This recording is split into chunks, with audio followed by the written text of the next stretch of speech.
Panen bayam merah yang super subur walaupun dia tumbuh sendiri tanpa kita tanam.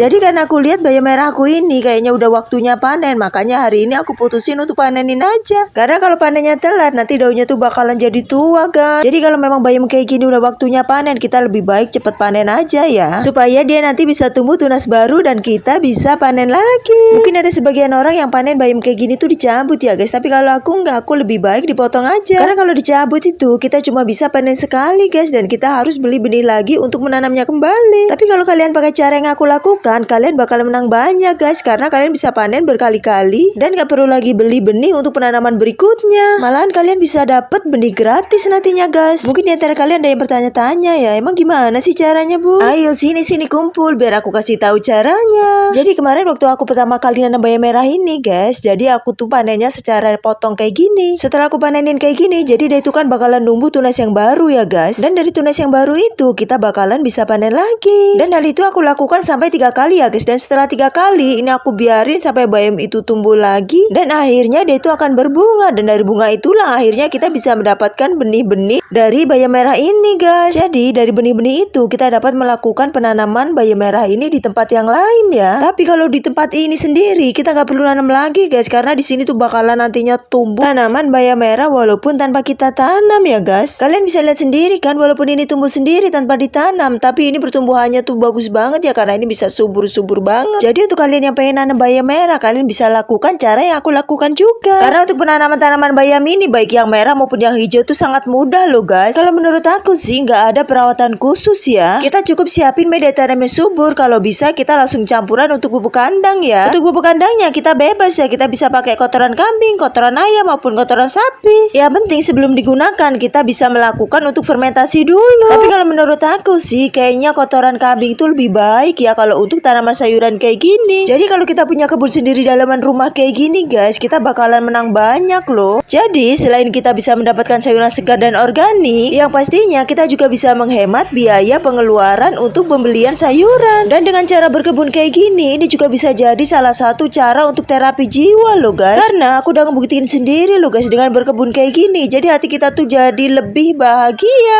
pikiran jadi lebih tenang, stres bisa berkurang, dan untuk kecemasan pun kita jadi bisa lebih untuk mengendalikannya loh guys. Dan satu lagi, jadi kita tuh bisa lebih sabar. Makanya untuk kalian yang belum mulai, ayo segera mulai, kumpulkan dulu niat dan ayo kita segera laksanakan. Untuk pemula, kita bisa pilih jenis tanaman yang mudah untuk kita tanam dan untuk perawatannya ya guys. Contohnya seperti bayam merah ini dan juga bayam hijau, bisa juga kangkung, karena kangkung itu juga mudah banget untuk penanamannya. Kalau kalian udah melakukannya